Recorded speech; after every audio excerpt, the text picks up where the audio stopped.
arguments against a reworking of 498A, and perhaps that should rightfully happen for men as well, that it will lead to dilution of women's rights and eventually their safety, and hence there is need for this particular incident and several other similar incidents to be treated as exceptions rather than a rule, because Miss Agnes, women are still vulnerable to harm, and honestly what's happening right now on social media is a form of unleashing misogyny.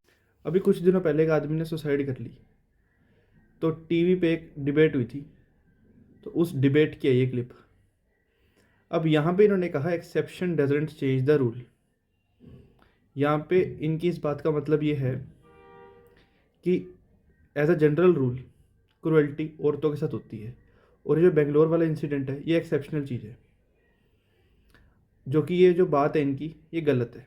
2016 की NCRB की एक report है national crime record bureau की, जिसके हिसाब से लगभग 2016 में 1,10,000 केसेस थे 498A के। 498A का मतलब होता है क्रुएल्टी बाय हस्बैंड और रिलेटिव ऑफ हस्बैंड, मतलब पति या पति के रिश्तेदार औरत के साथ, बहू के साथ, पति अपनी बीवी के साथ मारपीट करता है, उसे गाली गलौज करता है, उसे ताने देता है।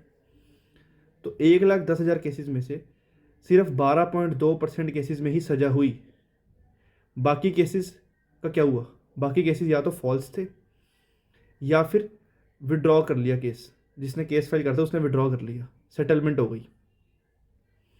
तो एनसीआरबी की इस रिपोर्ट के हिसाब से तो ये पता लग रहा है कि ये कोई एक्सेप्शनल चीज़ नहीं है।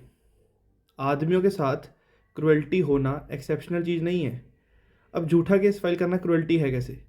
भाई जब तुम किसी पे झूठा केस फाइल करोगे उसके दिमाग में तो डर रहेगा ना कि क्या पता मुझे जेल हो जाए, क्या पता मुझे जेल हो जाए। वो कोर्ट आएगा, उसका टाइम वेस्ट होगा, उसके पैसे वेस्ट होंगे, वकीलों के पास हो जाएगा, वकीलों को वो फीस देगा। तो ये क्रुएल्टी ही तो है। वैसे 498A जो है उसमें विक्टिम जो है वो सिर्फ औरत ही हो सकती है।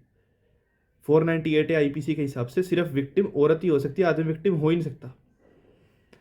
अब दूसरी बात, इन्होंने कहा कि अगर आदमियों के लिए ऐसा कोई लॉ आएगा तो उससे औरतों के राइट डाइल्यूट हो जाएंगे।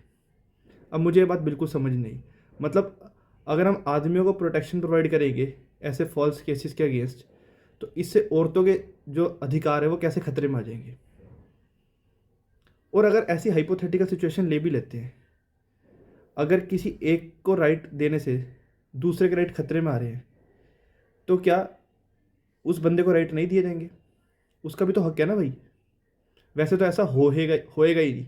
मतलब ये कैसे हो सकता है? मतलब अगर आदमियों को राइट देंगे क्योंकि उनके अगेंस्ट फॉल्स केसेस फाइल होते हैं, तो औरतों के राइट खतरे में आ जाएंगे, वीक हो जाएंगे, डाइल्यूट हो जाएंगे। ये कैसी बात है?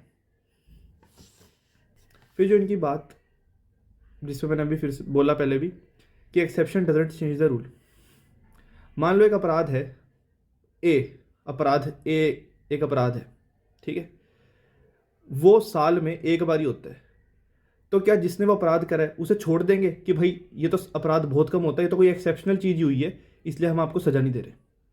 आईपीसी में जो कि अब बीएनएस बन चुका है उसमें कई सारे ऑफेंसेस है जो कंपैरेटिवली कम होते हैं बाकी ऑफेंसेस से, अगर उनका कंपैरिजन अगर हम करें तो, पर उनमें भी सज़ा मिलती है। तो पहली बात तो ये कि एक्सेप्शनल चीज़ नहीं है, आदमियों के साथ क्रुएल्टी होती है और इसके लिए स्पेसिफिक लॉ होना चाहिए। ये कोई एक्सेप्शनल चीज़ नहीं है। एनसीआरबी की मैंने आपको रिपोर्ट बता दी, मैंने आपको डेटा बता दिया।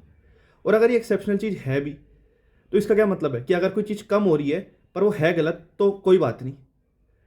जिसके बच्चे की डेथ हुई, वो जो उसके माँ बाप हैं, जो डिसीज के माँ बाप हैं, उन्हें क्या हम ये बोलेंगे कि exception doesn't change the rule? कोई बात नहीं अंकल आंटी, आप रो मत, क्योंकि ये तो एक्सेप्शनल चीज़ थी। पहली बात तो एक्सेप्शनल थी नहीं, और अगर कोई चीज़ एक्सेप्शनल है भी तो मतलब कोई बात नहीं, होने दो वो गलत चीज़ को, क्योंकि वो तो एक्सेप्शनल है जी। एक सुप्रीम कोर्ट की जजमेंट भी मुझे याद आई। सुप्रीम कोर्ट ने जजमेंट में कहा था कि criminal trial leading to an eventual acquittal also leads scars on the accuse person. मतलब कोर्ट ने पूरा केस चलाया, बाद में कोर्ट ने कहा कि भाई इसने कोई अपराध नहीं करा, एक्विट कर दिया, दोष मुक्त, तब भी एक्यूज का नुकसान होता है। भाई वो कोर्ट में आया, ठीक है, उसके पैसे लगे, उसका टाइम लगा, सबसे मेन बात वो टेंशन में रहा होगा।